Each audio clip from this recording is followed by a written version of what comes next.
Good evening, everyone. This is Jeff with Astroscoop, Deep Dive Astrology Coaching.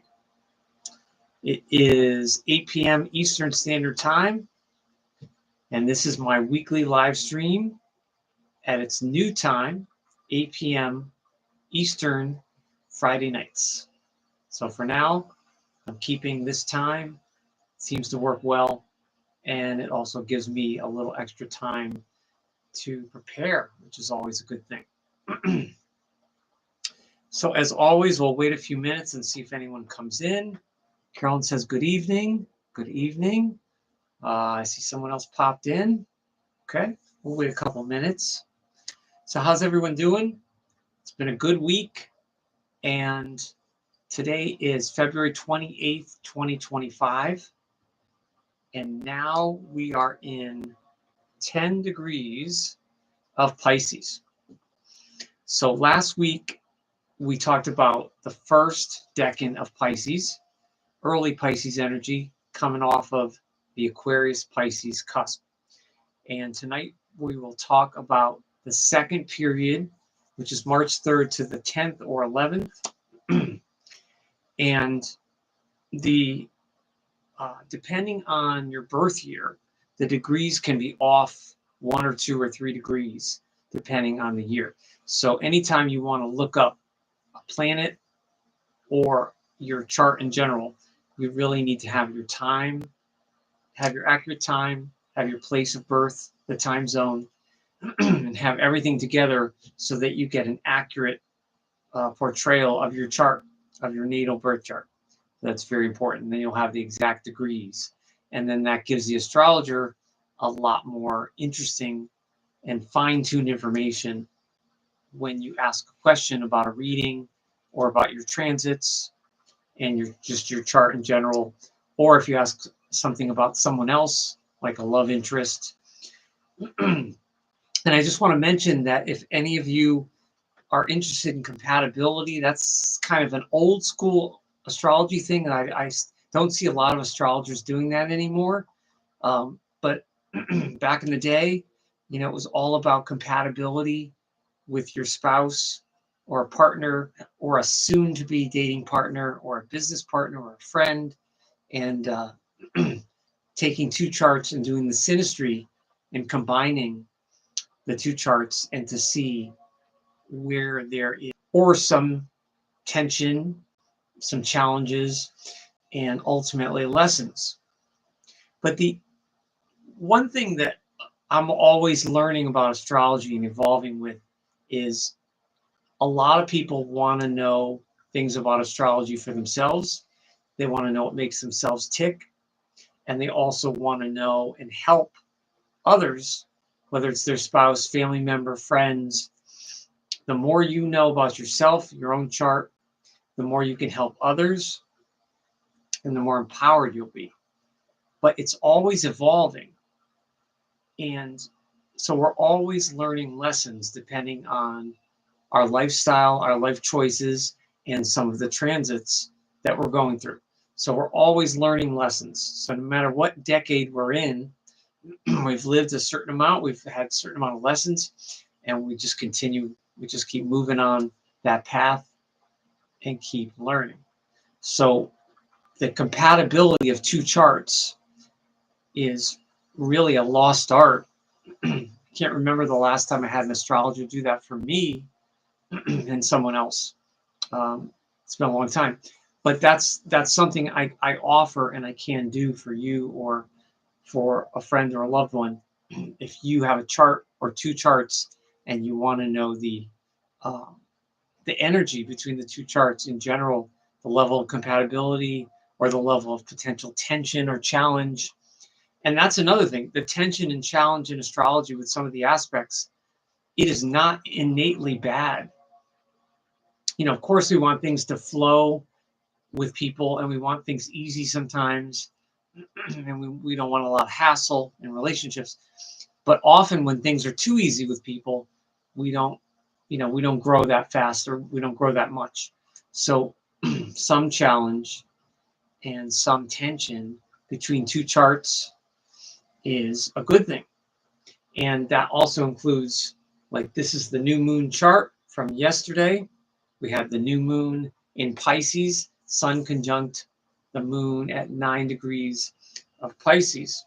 So as I talked about last week, and if you're new to the channel, thank you so much for stopping by. Consider subscribe and check out my Pisces live stream from last week. And I should have a Pisces video up in the next week or so. So look for that as well. But how's everyone feeling with this new moon in Pisces from yesterday? Wow. I mentioned last week and the week before, when we were on the Pisces cusp, of how strong the amount of Pisces in the sky, in the cosmic sky right now, to be alive and to be experiencing this is unprecedented. And the Pisces energy, as we'll be continue to talk about in the next couple weeks, is a diffuse energy. It's not easily defined. So if you consider it in the opposite of its opposite sign, Virgo tends to be a precise sign. And Carolyn says, feeling energized. That's good. That's excellent. That's great. If you consider Virgo's like order. Virgos don't like a lot of chaos. And usually Virgo does not prefer things that are undefined in life or the unknown. And Pisces very much represents that. Feelings that are undefined and not necessarily, a straight path, so to speak, or linear, I guess. Pisces is that unique energy, being the last sign. So I'm looking over here to the west, and it's super dark, but not as cold here on the East Coast. We had a break this week, and a break from storms, and we had improvement in the weather, in the temperature, which is nice.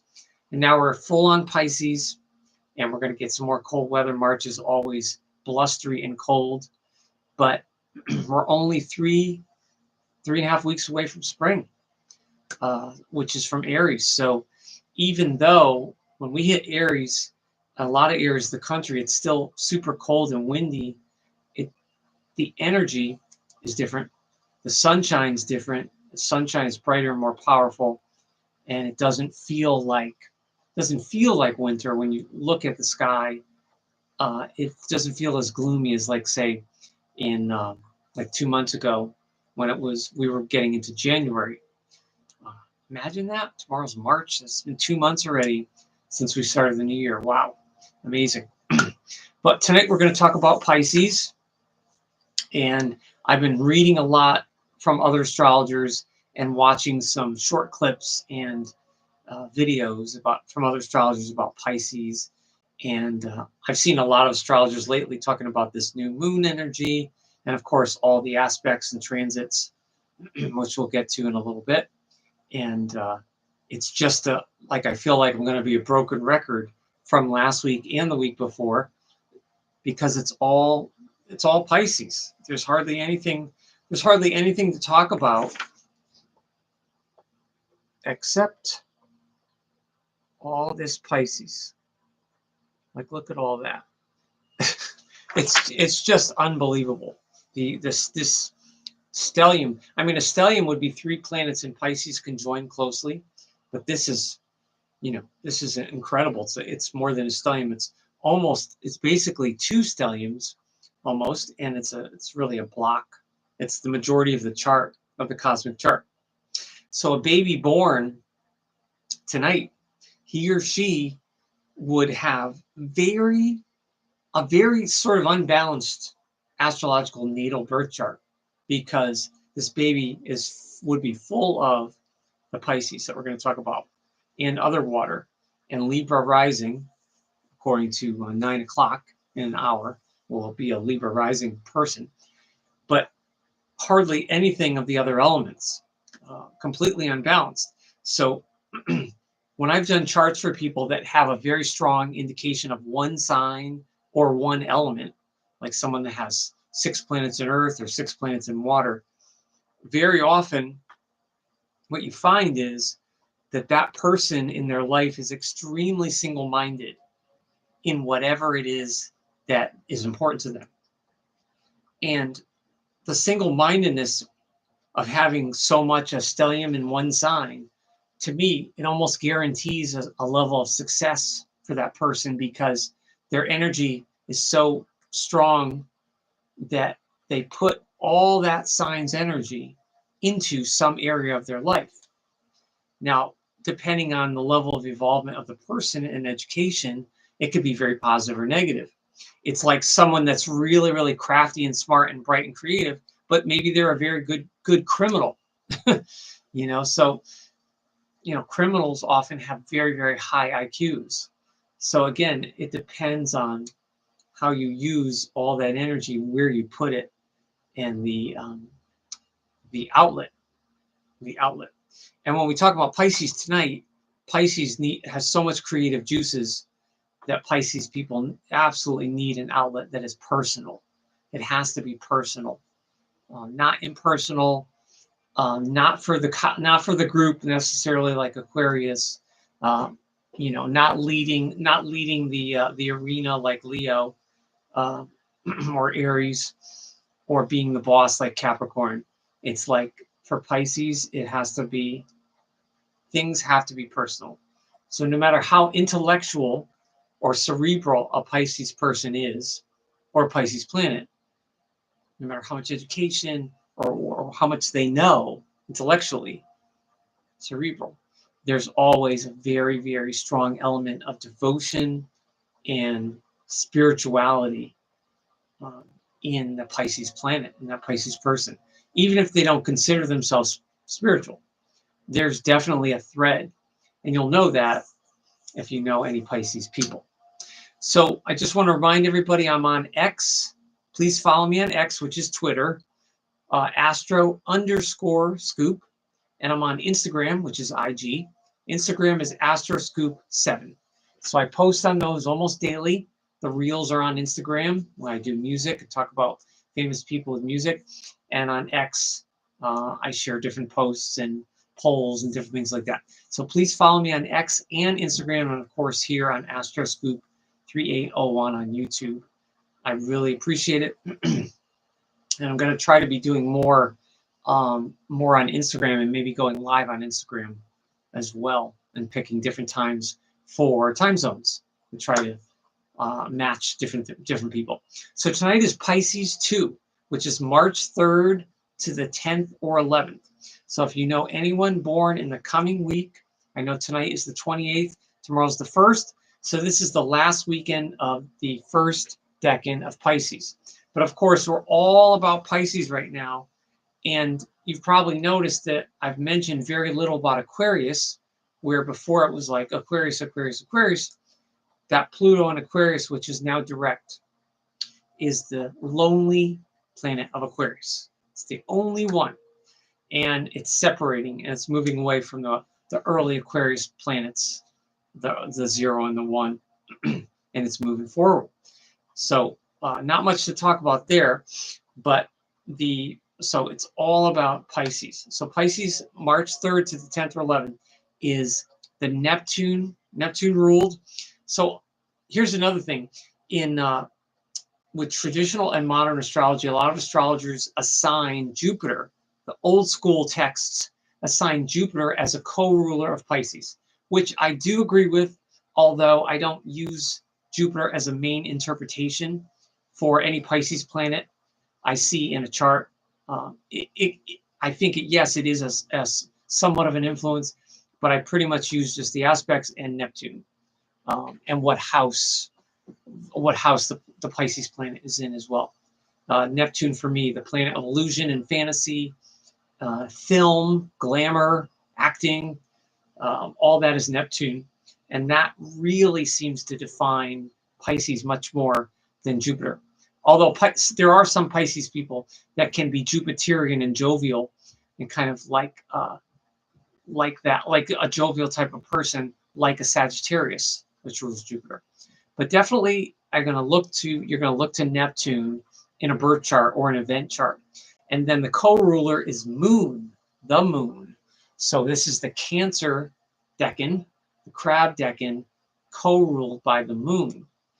And obviously Scorpio has a moon decan, and then early Cancer energy, which we'll talk about when summer comes.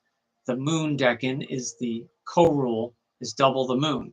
So each water sign has the moon decan, which adds a Cancerian flavor or a crab-like flavor to the Pisces. So how does that make Pisces born, let's say on March 3rd or 4th, different from a Pisces born today or tomorrow, or if you know someone that had a birthday this week?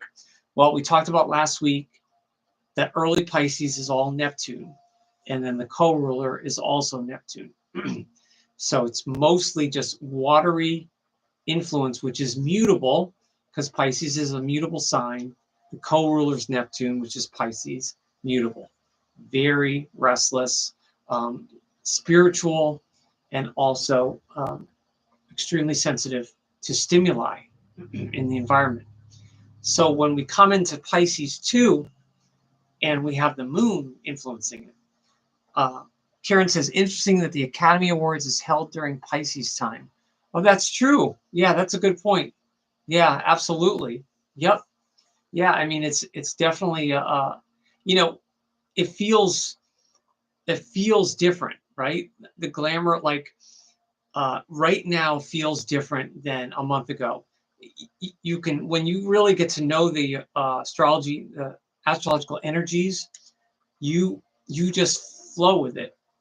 And I think it helps to have water in your chart. If you have water signs in your chart that's well aspected, I think that really helps anybody that tries to tune into that. But any planet, anyone can do that. But yeah, it's very interesting that we're in Pisces time. And the moon coming up this week gives this decan a little more of a, there's a sensitivity to Pisces born this week that is both similar and different than the first Pisces. Now, a moon co-ruled Pisces person born this week, I would think not only are they Piscean, but there's something more possibly guarded or defensive about them because of the moon, which is Cancer. So I mentioned, like any Pisces period, the person born under it or a Pisces planet can definitely be private and prefer privacy and prefer time to recharge. And I mentioned last week how Pisces should always pencil in time for self-care. They need that to recharge. And even if you're not absolutely exhausted mentally or physically from working or whatever, you just have to do that because Pisces are always reacting to the stimuli in the environment. So Pisces born this week with the moon can really pick up on people's vibrations and be empathic. And the difference here is a Pisces person here can be they can both be a team player and like to contribute to a group or a cause, whether that be through work or through their personal life. But they're more so, there's more of a loner here. There's more of a loner quality here. So these Pisces 2 people are a little more, I think, refined, a little more refined with the Cancer decan, and can tune into the public well, as what definitely tune into the public. And they have internal goals. So a Pisces, the watery energy of Pisces here gets helped out by the moon because the moon is Cancer. So there's a little more of a rush. The stream is a little stronger. It's also a more mature version of Pisces because it's a week later. So it's higher degrees and it's right in the middle. So it's true Pisces instead of just being early Pisces. So that the moon's current makes these people very sensitive, but in a different kind of way. And they have very much internal goals. So a Pisces born this week can accomplish a lot, but from the outside, you looking at them, you may not be able to see. It may not seem like they are. It may not seem like they are. And this is an interesting thing about Pisces too. Pisces gets a bad rap for being lazy. You know, I've seen a lot of astrologers say that. I don't know if that's literally true. I think Pisces can take the easy way out too many times. So whether they're lazy or not depends on the person. And also, lazy is one person's definition of lazy is different. And sometimes lazy is a regulation problem with your mind. It's dysregulation. Lazy can often be attributed to the misfiring of your thoughts with ADD, ADHD, right? So if you or anyone you know in your family that has ADD traits or ADHD, anything neurodivergent, even towards autism,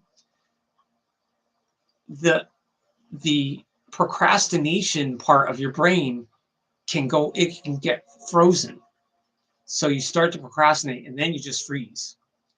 And then the person can procrastinate and then freeze. So the laziness may not even be it might not be a factor for a Pisces person if they have, you know, ADD or something like that. If the Pisces person doesn't have any attention issues or focus issues, then it's probably going to be based on their lifestyle and health. Are they under the influence of drugs or alcohol? I know I keep saying that, but Pisces is the sign of the addict. So, you know, most astrologers do agree Pisces is and always has been the most susceptible energy to becoming addicted to things. And yes, that is mostly, the implication is in a negative way.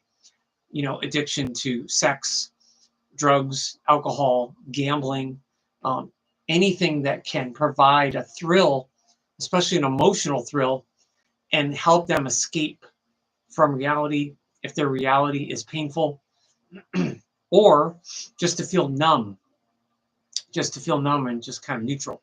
So Pisces planets has to be super, super careful about that. Uh, you know, I mean, even if you're a big, strong person and you're very muscular and you have a very healthy weight, I would imagine if you have Pisces planets, depending on the aspects or degrees, would be susceptible.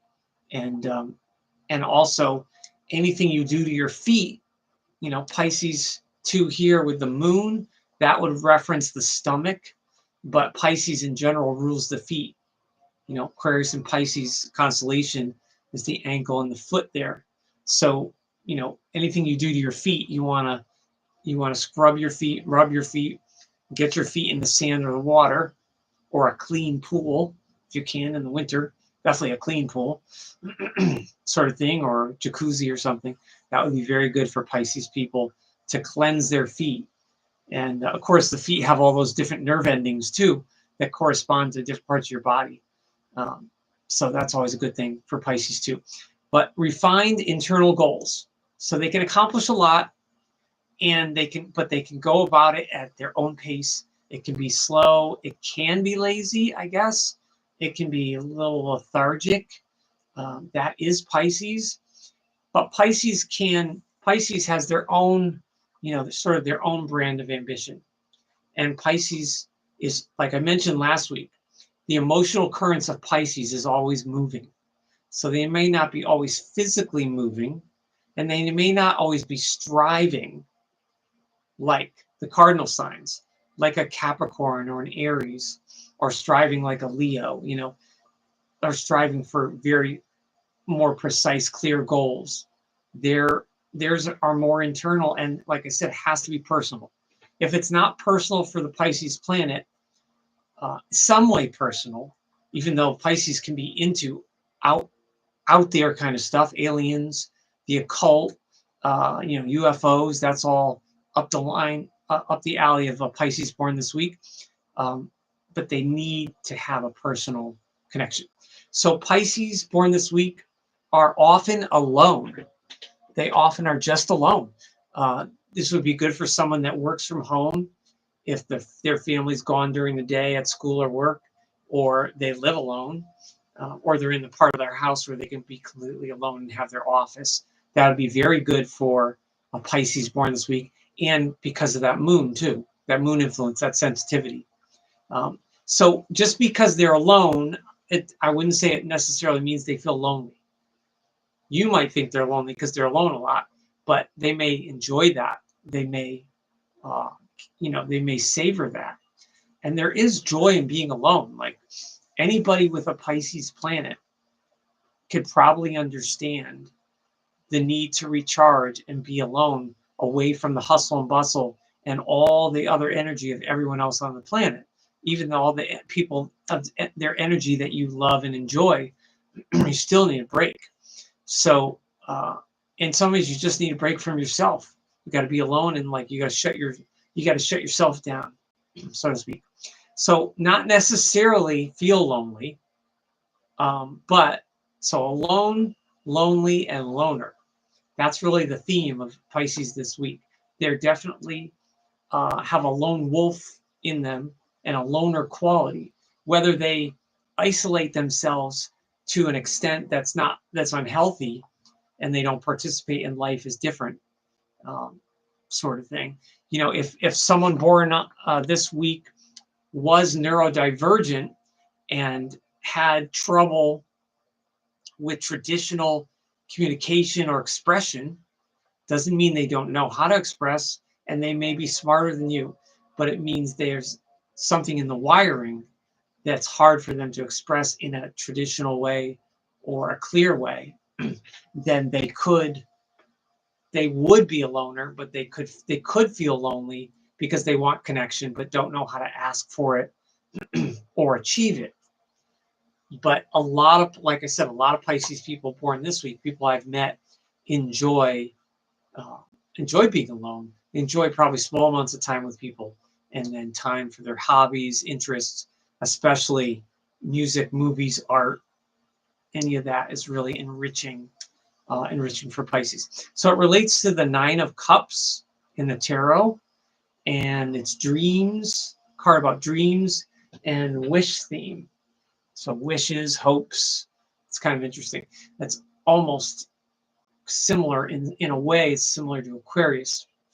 But Pisces born this week, again, you have to look at the degree. But when you get into the teen degrees, 11, 12, then you're looking at, for example, if a Pisces person born this week, if they're 15 degrees of Pisces, there's 30 degrees at approximately 15 years of age, and they're in high school, starting high school, they progressed into Aries. So that's when their family would have seen probably a change in them and taking the Pisces energy, and their progressed chart would have moved into Aries. So that's a big thing with Pisces people because Aries is the next sign.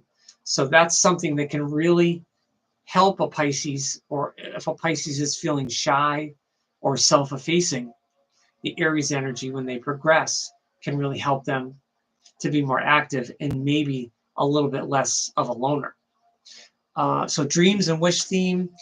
This is definitely, suffering can be a component of Pisces. It is the last sign. It's the dustbin of the horoscope. So all the dust of the other 11 signs have been swept. If you're sweeping the floor, it's all coming into the 12th house, the 12th sign of Pisces.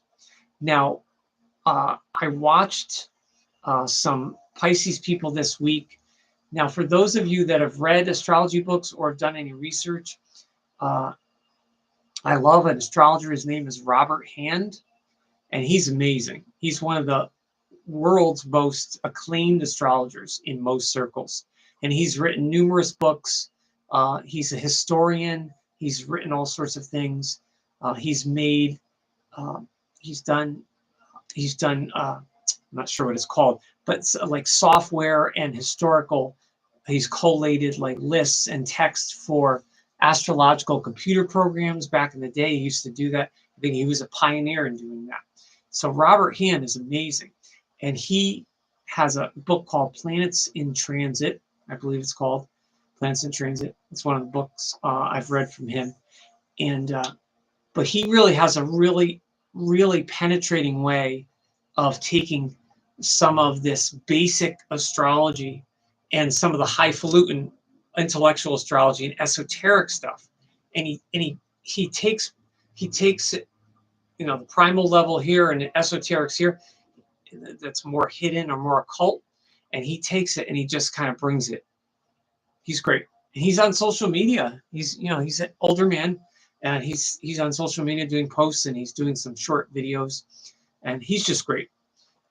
He's just wonderful. Now I forgot what my point was because I had something written down that he had said, but he has a really, really good way of stripping away kind of the layers or the superficial veneer of astrology. And he'll take like a whole paragraph of a sign, and he'll say it in like 2 or 3 sentences, and then you come away and you go, oh, that's the essence. I get it. Yeah, that's really cool. But yeah, he talks about, you know, Pisces and suffering in the water signs, the water energy, and the temperaments like moist and dry. And some of those temperaments, I think they're related to, was it Jung? Was it Jung or Freud? Temperaments. But yeah, there's a lot of that with the psychology as well. So the suffering, Pisces born this week have to realize, or should realize, that it's not always necessary to suffer. We all suffer, and we should learn lessons and hopefully not make the same mistake 2 times, 3 times, 4 times, especially if it's really bad mistakes in relationships or jobs or whatever. But wherever Pisces is in your chart is an extra sensitive underbelly, where we can be hurt very easily, especially if it's this degree with the moon. Hurt very easily. Now, but then again, it's not always necessary to suffer to the extent that some Pisces people feel they have to suffer or need to suffer, because they are devoted to a cause, albeit a spouse, person, job, a group, animals. The devotion of Pisces is a wonderful gift, and it's a soulful thing, but it can also really be to the detriment of a Pisces person. Again, I mentioned boundaries. Pisces people have to have boundaries. Boundaries. It's more, it's like real estate, location. For Pisces, it's all about boundaries. If a Pisces planet doesn't create healthy boundaries, it's always going to run into trouble, because Pisces is one of those signs, and especially this group here, Pisces falls for the sob story. Pisces falls for the strays, the human strays, and the animal strays. So the cute dog or puppy that comes to your door, the Pisces feeds it, and comes back. Pisces feeds it. 6 months later, still coming back. But that also goes for stray people, and you know, the rescuer. You could be the rescuer in psychology.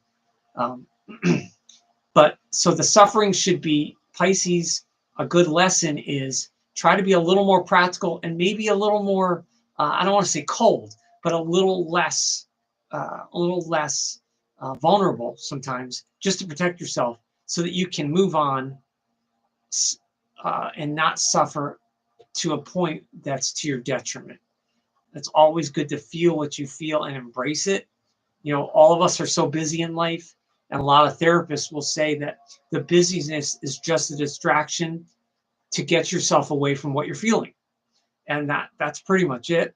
So we need to slow down so we can see what we're feeling in order to just embrace it and see how to move on.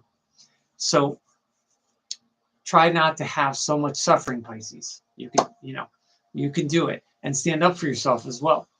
So understanding, there's no other sign in the zodiac, especially people born this week, that have a natural understanding of the public and have a very good intuitive feeling nature with people. Again, no matter how cerebral or intellectual they are, they will have this personal intuitive gift. And some Pisces people don't use it. They'll say, "Oh no, I don't believe in that," or they may not use it, and it's there. It's just like a tuning fork. It's just a fork or a rod that they just need to, it's just, or a pendulum that they just need to get the right, the right swing or the right pace, the right frequency. But every Pisces planet has that capability.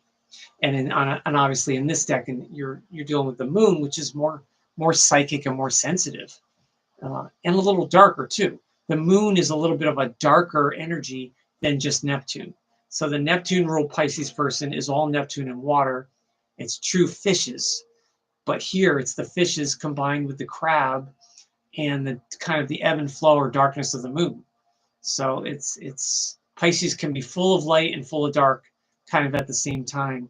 And Pisces is also attracted to that in other people, the light and the dark and the light, sort of thing. And we all have those signs. And Pisces has that understanding to see that in us effortlessly. Absolutely. Yet they can be uncritical. So this is a big lesson. So it's like if you were to have two Pisces together, right? You think about, well, who would understand someone? Who would understand such a creative, soulful, quirky, sensitive person? Maybe another Pisces would understand them. And that could be true. Another Pisces person could understand another Pisces born the same week, and probably very quickly and very easily, and probably intuitively. However, the Neptune and the moon, the feelings are so strong that there's often Pisces is not thinking critically enough. Critical thinking is necessary in addition to our emotions and our heart. So Pisces needs to use their head a little more, especially when they're giving all that understanding to a group, a cause, animals, a person. Again, where's the line? Where do you draw the line? Where's the Pisces person draw the line and stop giving and able to just receive or take a little bit, sort of thing. But being critical, not just being aimless and uncritical.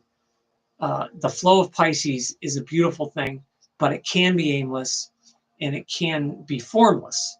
So obviously in life, we need somewhat of a routine. We need some goals, and we need to achieve some things that are tangible. And hopefully that's, a decent bank account, or our savings, or retirement, hopefully all that tangibly is at least something we're working towards that's somewhat defined, even if Pisces doesn't consider the material or physical resources that important, because Pisces, as I mentioned last week, is more transparent, soulful, spiritual. Although there's Pisces people can be very technically gifted and quite practical. They can be like that. They may not necessarily want to be, but they can be very, very good and have very good with timing and figuring things out. Pisces is one of those signs that figures out complex things, because if a Pisces person is highly intelligent, if their IQ is high, okay, so they have a good intelligence. But unlike Aquarius, where Aquarius is less emotional, Pisces has more of that emotional understanding, more so than any other sign, even more than Cancer or Scorpio. And so the emotional understanding combined with the intellect can be a really unbeatable combination when a Pisces person starts to think a little more critically and put those forces together in the world. They can do a lot of good. So the hurt, there's a movie called The Hurt Locker, and a military movie called The Hurt Locker, which is brutal, but it's a very good movie, starring Jeremy Renner. And it's like one of those movies like Platoon and everything. I just thought of that. But The Hurt Locker is that's kind of Pisces, right? Pisces has a metaphorical locker with all the hurts. Well, we all do. We all do. And we have a lot of little hurts. Everyone's had a boss that made them feel less than zero, or small, or critical. We've had, friends or lovers or whatever. So sometimes people's perception of us is not the reality. It's filtered through their lens. And sometimes a Pisces person doesn't see that. A Pisces person might feel it, but they might not see others clearly, because Pisces is water, and that's the Neptune. So there can be a lot of past hurts there with Pisces people born this week with the moon. And, you know, a saving grace for Pisces born this week is they tend to have, I know I worked with some people born this week, have a great sense of humor underneath kind of that melancholy, serious Pisces demeanor. They can have a great sense of humor. So when they use that, they can come out of their cocoon. So I'm using cocoon as kind of like the symbol of this week for Pisces. That's kind of goes with the internal goals, being a loner, the Nine of Cups, dreams, wishes. This is Pisces, spending all this quiet time in their mind, in their body, and in their emotions at home or wherever, thinking about how am I going to get over my hurts and how am I going to come out of my cocoon kind of thing, right? And we only have one more week left of full Pisces. So think of it symbolically. We're going to be ending the cocoon of the winter. Everything's not going to be frozen. We're going to start to see the ground, the dirt. Everything's going to start coming up. So we're all going to start coming out of this cocoon that a Pisces born this week, which would be something around someone around the age of 80, that kind of wisdom and maturity and life experience to have already handled and processed and been at peace with your hurts and come out of your cocoon, which we'll all be doing in another 4 or 5 weeks. When the weather's a little better, all of a sudden, you know, there'll be so many cars on the highway and it'll just be totally a different feeling, even though we're quite a ways away from summer. But the cocoon is a good kind of imagery to come out. And also, I mentioned before that this is also with Jupiter and Neptune. So Jupiter being kind of a traditional ruler of Pisces, or co-ruler, kind of old school, and Neptune. So it's an opportunity for Pisces people to have faith, Jupiter, and have that that sense of illusion and glamour, that illusion and glamour, and there's a part of Pisces people, like every Pisces planet has an actor or an actress in it. Look at it that way. Even someone that has never acted or never is not a musician or doesn't do anything that has outward expression. A Pisces planet can very much be like that. So the Pisces planet, Pisces person that has born this week, it's really good for them to be very careful that they are not deceiving others or being deceived. And obviously that's not always easy to know or to discern, but that's part of the critical thinking and being at more peace with your past hurts kind of thing. And that also relates to the moon and Cancer here as well. So the Neptune and the moon and a little Jupiter, a little Jupiter for faith. All right, let's talk about the transits. I mean, it's not that different than last week, where it's the Sun of 10 of Pisces, and that, of course, that's ruled by Neptune at 28 of Pisces, which is direct, and that is still conjunct the North Node, exactly conjunct. Very, very powerful spiritual Pisces energy. But you'll hear all the astrologers around the world, they're all saying the same thing. Isn't that amazing? You're talking about Australian astrologers, Indian astrologers, British astrologers, American astrologers like myself, and then you have, Southern astrologers in the U.S., Eastern astrologers, Western astrologers. No matter where we're from or how we grew up or what our generation is or what our education is, all different. And yet we're all tuning in different ways. We're all tuning into the same things. And you're hearing these, all the healing and astrology people talking about the spirituality, the spiritual shifts that are coming from all that Aquarius, all that Capricorn Aquarius energy of shifts of governments and structures and truths. All that's coming to the surface. It's like the swamp coming to the surface. And the node is fate, it's past, past energy, past lives, but it's nodes of fate. And then Neptune is, like I said, it's fantasy, it's illusion, and it is bringing things to an end as well, because this is late Pisces, cusp degree, almost Aries, so it's not pure Pisces. It's just bringing everything to an end. So this is all very, very good, because all this heavy melancholy energy that we've had for so long it's an opportunity for all of us to just release it. And we're all going to be feeling it in different ways, depending on where Pisces is in your chart. And then, of course, if you have Pisces planets, you're going to be feeling it very precisely. And then if you have Virgo planets that are near those degrees, the opposite, you're going to feel the push-pull. And, of course, other signs make an aspect with it, too. You just have to look at where that would be in your chart. But tonight, we had the moon in Pisces yesterday, which was the new moon. Tonight, the moon is conjunct Mercury and coming up on the node and coming up on Neptune. So a baby born tonight, right here. All this Pisces. I mean, it's not only is this baby technically still a new moon baby, but this baby would have a stellium in Pisces, which is just a power pack of Pisces. And I mentioned how the rest of the chart, there's no major Virgo.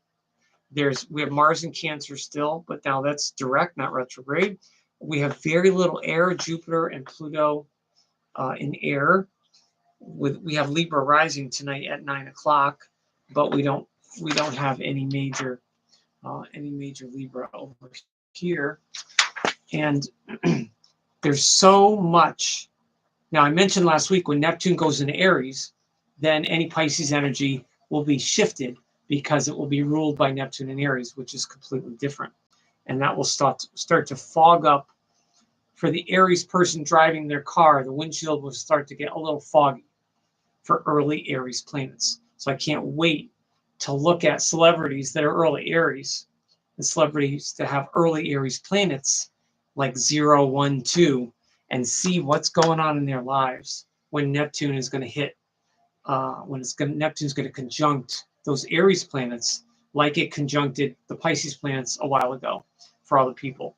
And the Pisces it's an amazing, being born this week it's an amazing energy to flow, but it's not without the hurt, it's not without the melancholy, because it's all, for Pisces, it's all wrapped up into one.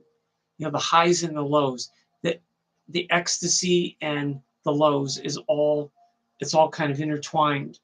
And this is another thing that's I've really noticed this in a lot of charts I've looked up lately.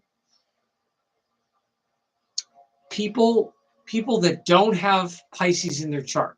So let's say you're a person that doesn't have any major Pisces, or you're not a Pisces. But if you have major aspects to Neptune in your chart, depending on if they make configurations like a cross, a T-square, a kite, any of those configurations in astrology, a yod, which are just the shapes. If you have any of those to Neptune, it's most likely going to be prominent, especially if it's on an angle, like the first house, the 10th house, 7th or 4th. If it's on an angular house, it's going to be important. And I've known people personally that have had Mars-Neptune aspects. Mars is your energy, and then Neptune is illusion, that very easily can get into overdoing drugs, alcohol, or just generally be around a bad crowd. And yet that person doesn't have any Pisces, but they have Neptune aspect. So Neptune is very powerful in that way. Wherever Neptune is in your chart and the aspects and the 12th house, it's not exactly like Pisces. The clear energy of Pisces, the clear watery energy of Pisces, is not the same as having like the sun in the 12th house, which would take on Pisces undertones, but it's not Pisces energy per se. So, but that with all this Neptune here, this must be, I would imagine it would be hard for people that are, for signs or charts that are highly defined or perfectionistic, this would be a hard pill to swallow, all this kind of obscure Pisces energy right now, because again, it's all ruled by Neptune and Pisces. So it's all coming back to Pisces. The Sun, Saturn, Moon, Mercury, Node, Neptune, all in Pisces tonight. 1, 2, 3, 4, 5, 6 points. And then Venus is at 10 of Aries, which is now stationary. So, I mean, thank goodness we have Venus in Aries right now. Venus in Aries is making our love nature clear and direct and aggressive. So love can be aggressive right now, despite all of the Pisces energy and all of this kind of diffuse water energy kind of thing. And Venus is coming up on squaring Mars, and that adds a little tension and spice to romance and sex, just in general for the chart, for the cosmic chart for all of us, sort of thing. And and then of course there's no, there's no major Capricorn tonight. Capricorn falls in the 3rd and 4th house, but there's nothing major there. So if Venus, if someone has a Capricorn planet, it could be square Venus. It will be square Venus at some point during this period, but there's nothing in the transits that would be major there. And of course, Uranus at 23 of Taurus. Boy, that Uranus has been in those degrees of Taurus for so long. Seems like forever getting off of that Uranus. You know, I need to have a meeting with that Uranus, and needs to get off that my Taurus planet.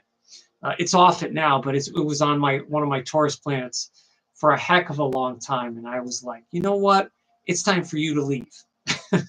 I'm just like, woo! Uranus on a planet, shaking it up, moving it up, shaking, shifting, seismic shifts.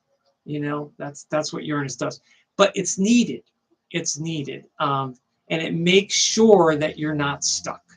You know, like you know yourself when you feel stuck, and you get in that comfortable feeling like, I know I'm stuck, but I'm comfortable. That's when the transits are going to knock on your door and wake you up. And you know, it really is a good thing. It's a good thing. And sometimes the transits, that's in the form of a person, you know, that is pushing you, or a friend, you know, or a child or a grandchild that somehow is sparking something in you.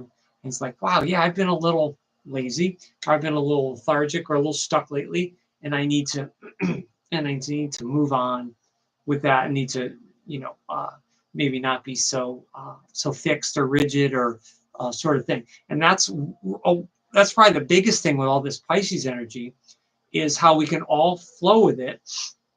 Pisces is probably the least rigid sign. Now, it doesn't mean a Pisces, you can't meet someone that's a Pisces that there isn't rigid. Of course you could, depending on the rest of the chart or how they were brought up. But in its essence, that the watery flowing tides of Pisces, there's no sign that's more flexible in a different way than Gemini.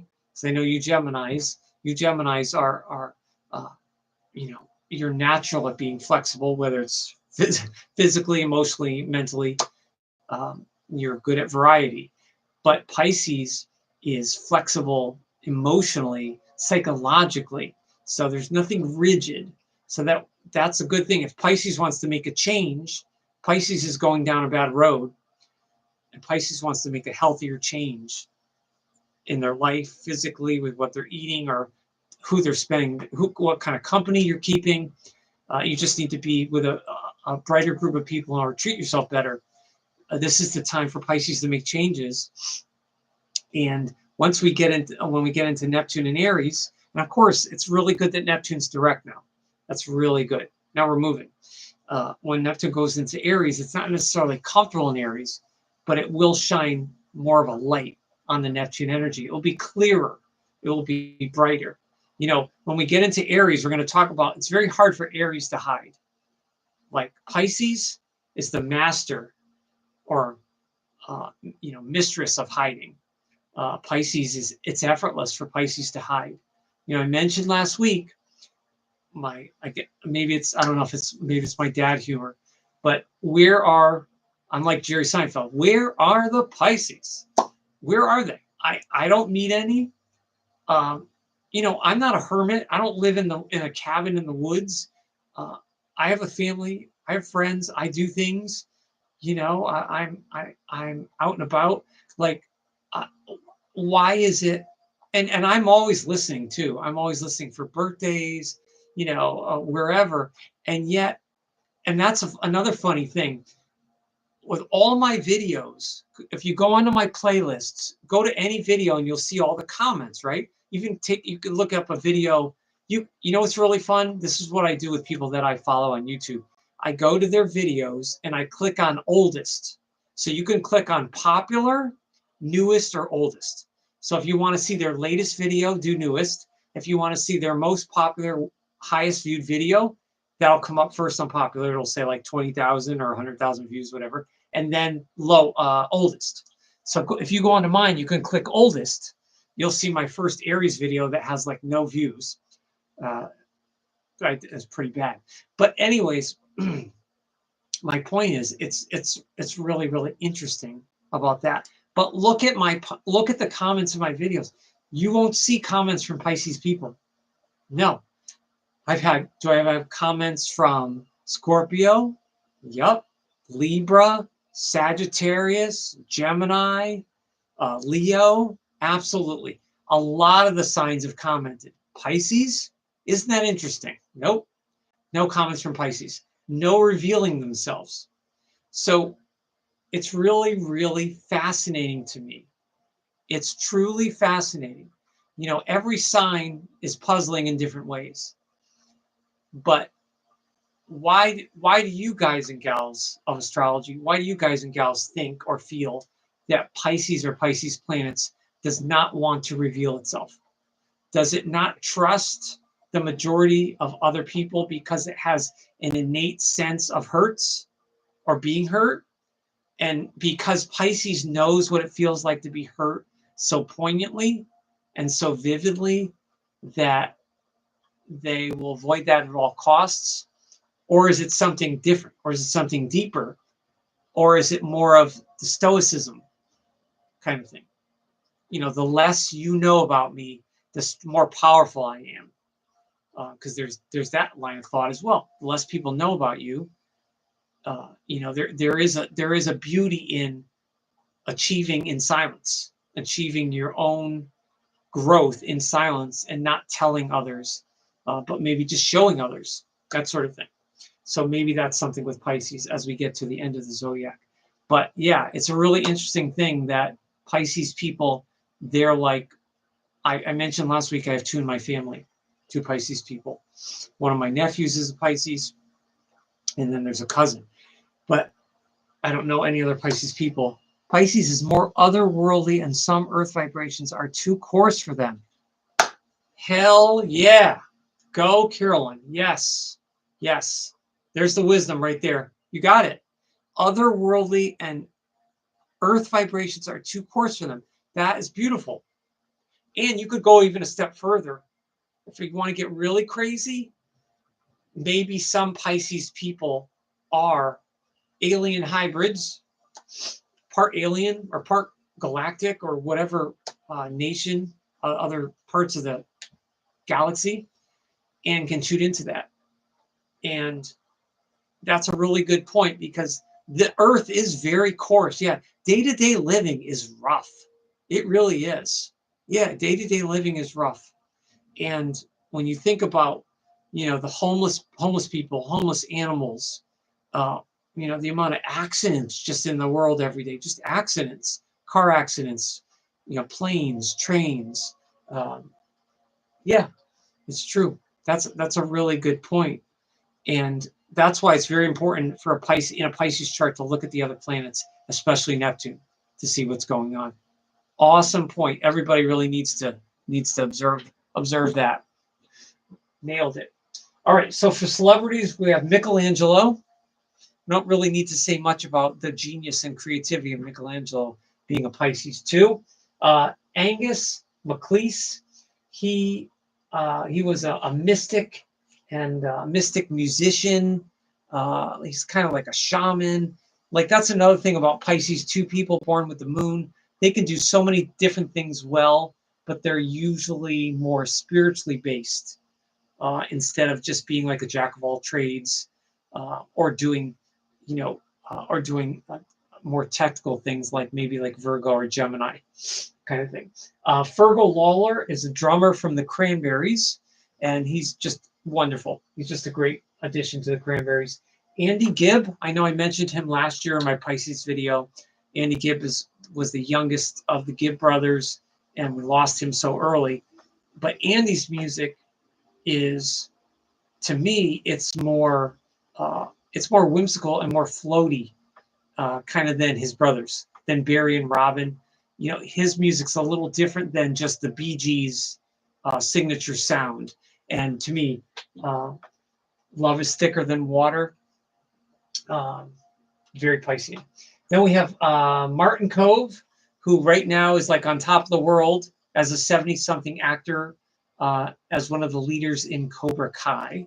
And he's just an amazing character actor. He's just a real TV. He's like a character actor, who's that man that died not too long ago? Edward Asner. He's a character actor, just like Ed Asner was in like everything. His face and voice were just so. Well, same with Martin Kove, but he's of course huge now because of the Karate Kid, Cobra Kai connection. He's great though. David Gilmour, he's the co-founder of the epic rock group Pink Floyd, and that music is trippy. That music literally sounds like it's like musical drugs, and I'm sure they were on drugs probably when they composed that.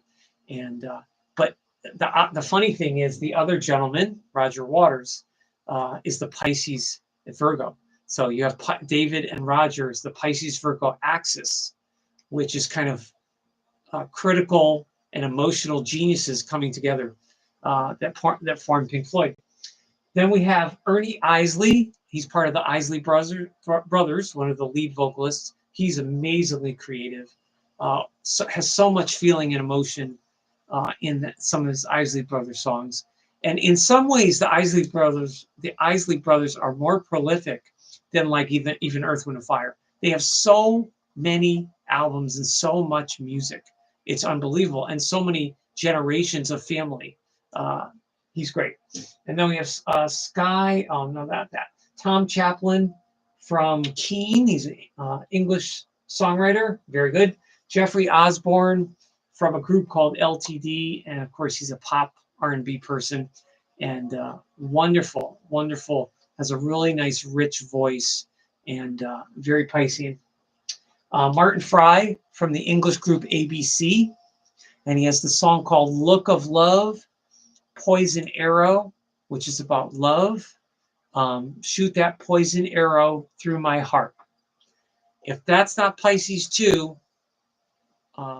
with the 9 of Cups, I don't know what is. So there you go. And then, so that's it. And then we have the Sky Lore of Pisces, mythologically.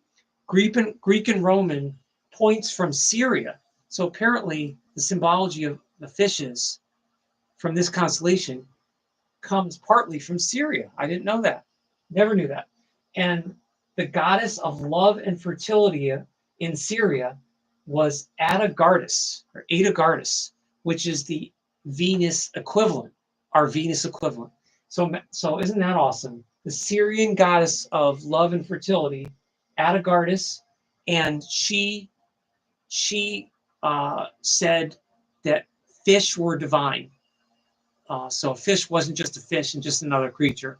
There was a lot of reverence and respect for fishes and what they represented. So that's pretty awesome. And that gives a whole nother level to Pisces people and Pisces people born this week having a goddess energy. And I don't think I ever connected that ever in my decades of doing astrology. I don't think I've ever connected that. So that's something new that I've learned with that goddess. So that would mean also that the Pisces men born this week, no matter how strong, I know there's some wrestlers born this week, doesn't matter. They would have they would be in touch with their feminine side, definitely, if it's tied to a goddess of fertility. And women born in this decadent would be naturally feminine, most likely, be able to tap into it. It would be effortless, but they could also tap into their masculine side because Pisces is dual. Pisces is a dual sign, just like Gemini.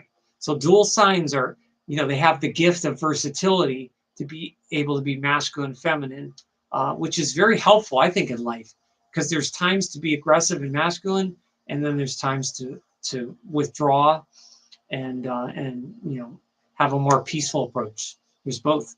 So I hope everyone enjoyed the new moon. I'm not going to talk about the new moon again, but maybe I will do. I'll talk about that briefly when I do my Pisces video.